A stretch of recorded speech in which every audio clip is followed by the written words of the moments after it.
नमस्कार, मी अभयसिंह खाशीराव जगताप.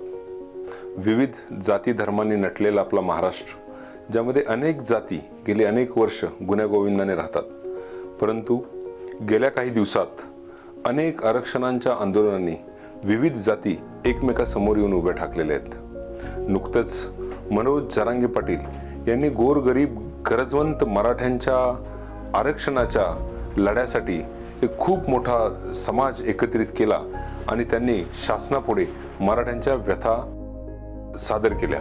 त्यासाठी त्यांनी अनेक उपोषणं केली, मुंबईवर धडक दिली आणि करोडो मराठ्यांनी त्यांना साथ दिली.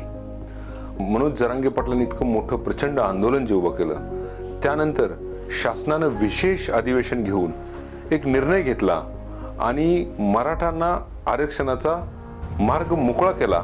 अशा पद्धतीचं एक पिक्चर तयार केलं. परंतु सरकारनं नक्की आपल्याला काय दिलं आणि नक्की मराठ्यांना काय मिळालं याविषयी जरा आज आपण सविस्तर विवेचन करूया. सद्यस्थितीमध्ये महाराष्ट्राची आरक्षणाची टक्केवारी काय आहे याविषयी पहिल्यांदा आपण जाणून घेऊ. सध्या महाराष्ट्रामध्ये अनुसूचित जातींसाठी 13% आरक्षण आहे, अनुसूचित जमातींसाठी 7% आरक्षण आहे आणि ओबीसीच्या विविध जातींचे मिळून 32% आरक्षण आहे. असे एकूण 52% आरक्षित जागा या विविध जाती धर्मांसाठी आहेत आणि 10% आरक्षण हे आर्थिकदृष्ट्या मागास प्रवर्गासाठी निश्चित केलेलं आहे. त्यामुळं एकूण फक्त 38% सीट या खुल्या प्रवर्गासाठी शिल्लक आहेत. बाकीचा सर्व जवळपास 62% सीट ह्या आरक्षित आहे. ही सध्याची आपली आरक्षणाची टक्केवारी आहे. महाराष्ट्र सरकारने विशेष अधिवेशन घेऊन यामध्ये एक बदल करून मराठ्यांना 10% आरक्षण वेगळे दिलेले आहे. आता हे वेगळे 10% आरक्षण दिल्यामुळं टक्केवारी अशी झालेली आहे की 52% ऑलरेडी आरक्षित जागा, त्याच्यामध्ये 10% मराठा आरक्षण आणि 10% आर्थिक मागासवर्ग, असं एकूण 72% आरक्षण झालं आणि 28% जागा ह्या खुल्या प्रवर्गासाठी, म्हणजे त्यामध्ये कुणीही कॉम्पिट करू शकतं अशा पद्धतीच्या जागा शिल्लक आहेत. या सर्व निर्णयानंतर मराठा समाज खुश करण्याचा प्रयत्न केला की मराठ्यांना वेगळं आरक्षण दिलं आणि ओबीसींना खुश करण्याचा प्रयत्न केला की ओबीसींचं आरक्षण कमी न करता ओबीसींना आहे ते आरक्षण ठेवलं आणि मराठ्यांना वेगळं आरक्षण दिलं. त्यामुळे दोन्ही समाज खुश करण्याचा प्रयत्न या सरकारने केला. परंतु यातून नक्की या दोन्ही समाजाचा फायदा झाला का, तर आपण आता त्यासाठी एक परीक्षेचा निकाल पाहू. ही नुकतीच झालेली PWDची ज्युनियर इंजिनियरची परीक्षा आहे. याचा निकाल पहा. पहिले 10 विद्यार्थी पहा. पहिल्या 10 विद्यार्थ्यांमध्ये 4 विद्यार्थी ह्या ओपन प्रवर्गातले आहेत आणि 6 विद्यार्थी ओबीसी, NTC अशा वेगवेगळ्या प्रवर्गातले आहेत. म्हणजे 10 पैकी फक्त 4 विद्यार्थी म्हणजे 40% विद्यार्थी हे ओपन प्रवर्गातले आहेत आणि बाकीचे आरक्षित प्रवर्गातले विद्यार्थी या पहिल्या 10 मध्ये आलेले आहे. अशीच सर्वसाधारण परिस्थिती विविध एक्झाम मध्ये असते. म्हणजे ओपनच्या ज्या सीट आहेत त्यामध्ये सर्वच कॉम्पिट करत असल्यामुळे एकंदरीत ओपनला खुल्या प्रवर्गाला मिळणाऱ्या सीट किती असतात याविषयी आता विविध एक्झामच्या माध्यमातून आपण पाहूया. आता आपण 2017 साली झालेली पोलीस उपनिरीक्षकाची एक्झाम एक उदाहरणादाखल घेऊया. या एक्झाम मध्ये खुल्या प्रवर्गासाठी, म्हणजे त्यावेळी आर्थिक मागास प्रवर्गाचं आरक्षण नव्हतं, त्यामुळं खुल्या प्रवर्गासाठी 48% आरक्षण होतं. पण त्यावेळी 2017 साली खुल्या प्रवर्गासाठी या परीक्षेत 322 सीट उपलब्ध होत्या. त्या 322 पैकी 99 सीट या खुल्या प्रवर्गाला मिळाल्या आणि उर्वरित सीट या SC ST आणि ओबीसी समाजाला मिळाल्या. तर टक्केवारीमध्ये जर बघितलं तर खुल्या प्रवर्गाला अंदाजे 30% सीट या मिळालेल्या आहेत 100% पैकी आणि ओबीसींच्या फक्त 60% सीट ओबीसींना मिळालेल्या आहेत. हे एका एक्झामचं झालं. तुम्ही म्हणाल फक्त एका एक्झामचा रिझल्ट बघून चालणार नाही. मग आम्ही जवळपास 35 वेगळ्या एक्झाम एकत्रित केला आणि त्यांचा निकाल पाहिला. 3709 ओपनसाठी ज्या सीट आरक्षित होता त्यापैकी फक्त 41.55% सीट ह्या खुल्या प्रवर्गाला मिळाल्या आहेत आणि जवळपास 49.36% सीट या ओबीसी प्रवर्गाला मिळालेल्या आहेत आणि जवळपास 8.5% सीट ह्या SC आणि ST यांना मिळालेल्या आहेत. तर अशी एकंदरीत 35 एक्झाम एकत्र केल्यावर टक्केवारी आली. म्हणजे सर्वसाधारणपणे हीच टक्केवारी खुल्या प्रवर्गातील सिलेक्ट झालेल्या मुलांची असते. आता सध्याच्या टक्केवारीनुसार खुल्या प्रवर्गातून किती मुलं विविध जातींची सिलेक्ट होतात ते पाहू. साधारणपणे 38% ज्या खुल्या प्रवर्गातल्या सीट आहेत त्यापैकी 41.55% म्हणजे जवळपास 16 सीट या ओपनला मिळतात. आपण असं अज्युम करू की ओपनच्या सर्व सीट मराठा समाजाला मिळतात, तर मराठा समाजाला अंदाजे 16 सीट मिळतात. ओबीसी समाजाला 38% 49.36% म्हणजे जवळपास 19 सीट या ओबीसी समाजाला मिळतात. आणि एससी आणि एसटी समाजाला 38 पैकी 8.5 सीट म्हणजे 8.5% म्हणजे जवळपास 3 सीट या एससी आणि एसटी प्रवर्गाला मिळतात. तर ओपनला 16 सीट, ओबीसींना 19 सीट आणि एससी आणि एसटींना 3 सीट असं खुल्या प्रवर्गामध्ये सर्वसाधारणपणे उरलेल्या 38% मुलांचं सिलेक्शन होतं. त्यानंतर 10% जे ईडब्ल्यूएस सिलेक्शन आहे म्हणजे आर्थिक मागास प्रवर्गाचं जे सिलेक्शन वर्ग आहे त्यामध्ये 10% सीट राखीव आहेत ज्यांना कुठेही आरक्षण मिळालं नाही अशा लोकांना. तर यामध्ये कोणत्या कोणत्या जाती आहेत, तर यामध्ये मराठा, ब्राह्मण, मुस्लिम, सिंधी, गुजराती, मारवाडी हे सगळे प्रवर्ग येतात. ह्या सगळ्या जाती येतात. यापैकी मुस्लिम, गुजराती, मारवाडी, सिंधी ह्या सगळ्या बिझनेस कम्युनिटीज आहेत. प्रामुख्यानं परीक्षेस बसणाऱ्या ज्या कम्युनिटी आहेत त्या ब्राह्मण आणि मराठा आहेत.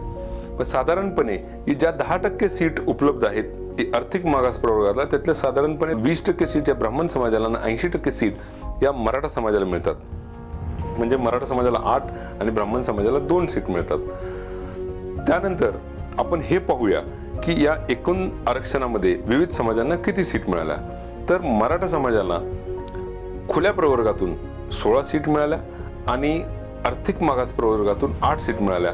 असे 16 आणि 8 24 सीट या मराठा समाजाला मिळाल्या जुन्या आरक्षणाप्रमाणे. त्याचबरोबर ओबीसींना खुल्या प्रवर्गातून 19 सीट आणि ओबीसीचं आरक्षण जे 32 आहे ते तसंच राहिलं.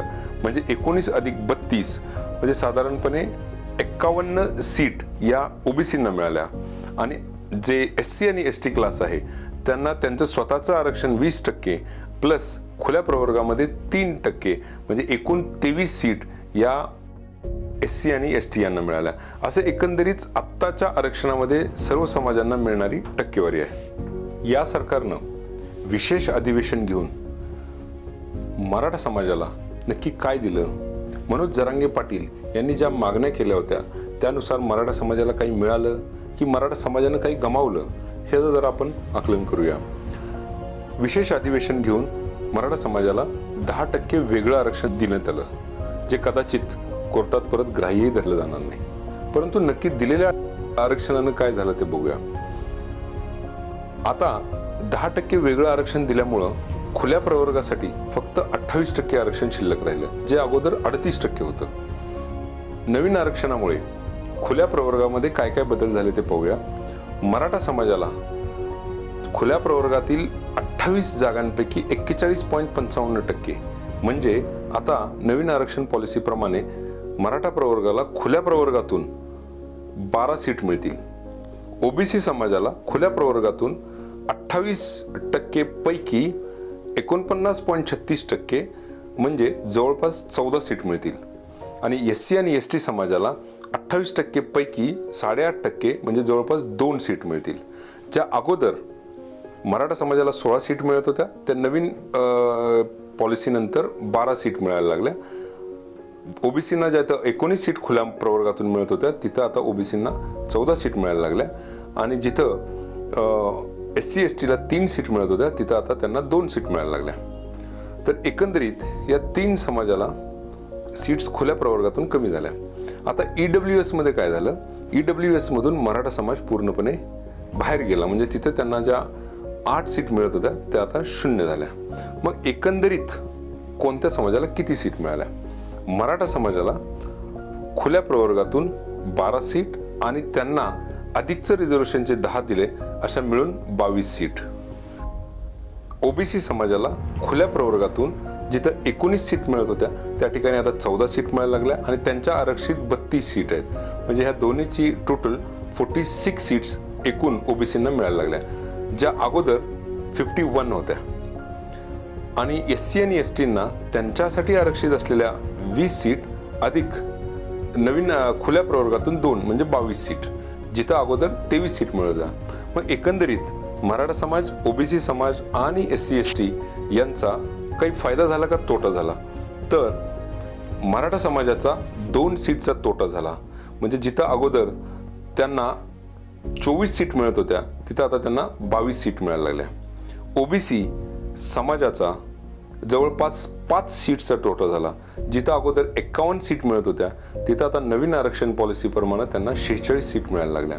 आणि SC आणि ST समाजाचा 1 सीटचा तोटा झाला. त्यांना 23 सीट मिळत होत्या त्या आता 22 सीट मिळायला लागल्या. म्हणजे एकूण 8 सीटचा तोटा या बहुजनांचा झाला. मग नक्की फायदा कोणाचा झाला? जर आपण आर्थिक मागास प्रवर्गाचं आरक्षण बघूया, याच्यामध्ये 2 सीट ब्राह्मण समाजाला आणि 8 सीट मराठा समाजाला मिळत होत्या.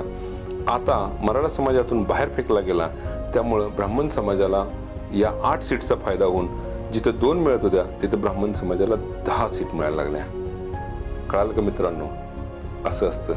मराठा आणि ओबीसी एकमेकाशी भांडत राहिले, दोघांचंही आरक्षण कमी झालं आणि त्याचा लाभ तिसऱ्यानंच घेतला.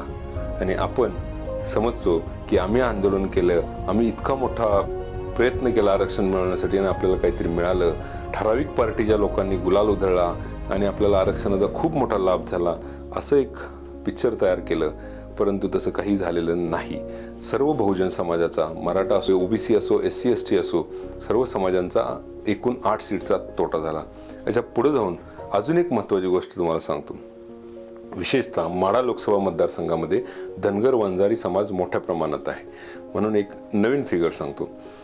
ज्या एक्झाममध्ये आपण बघितलं होतं, पहिल्यांदा जी एक्झाम 322 सीटपैकी 99 सीट ओपनला मिळत होत्या, म्हणजे 30% जवळपास ओपनला मिळत होत्या, त्याच एक्झाममध्ये धनगर आणि वंजारी या 2 समाजांना मिळून जवळपास 80 सीट मिळत होत्या. म्हणजे ओबीसीना ज्या काही सीट्स मिळतात त्यामध्ये जास्तीत जास्त सीट ह्या धनगर आणि वंजारी समाजाला मिळत असतात. त्यामुळे ओबीसी समाजाचा जेव्हा 5 सीटचा लॉस झाला त्यावेळी धनगर आणि वंजारी समाजाचा मिळून 3 सीटचा लॉस झाला. म्हणजे जेवढा लॉस मराठ्यांचा झाला तेवढाच लॉस धनगर समाजाचा पण झाला. तर एकंदरीत या नवीन आरक्षण पॉलिसीनं कुणाचंही भलं केलं नाही, परंतु एका विशिष्ट समाजाचं भलं झालं आणि दोघांचं नुकसान झालं. त्यामुळे दोघांचं भांडण, तिसऱ्याचा लाभ, अशा पद्धतीची परिस्थिती या नवीन आरक्षण पॉलिसीने झाली. मराठे युद्धात जिंकले पण तहात हारले, अशी परिस्थिती निर्माण झालेली आहे. मनोज जरांगे पाटलांनी इतके प्रचंड प्रयत्न केले, स्वतःला त्रास सहन करून घेतला आणि गरजवंत मराठ्यांच्या हितासाठी लढले, परंतु कुणीतरी आपल्याला फसवलंय. तर मराठ्यांनी जागे व्हा, धनगरांनो जागे व्हा, ओबीसी, SC ST सर्वांनी जागे व्हा आणि बहुजनांचा हिताचा निर्णय नक्की होतो का यावर व्यवस्थित लक्ष ठेवा. आपण फसवले तर जाणार नाही याच्यावर लक्ष ठेवा आणि येणाऱ्या काळात पूर्ण आकडेवारीसह ॲनालिसिस करून चांगल्या पद्धतीचा लढा उभा करा आणि आपल्या समाजाचं भलं करून घ्या. धन्यवाद.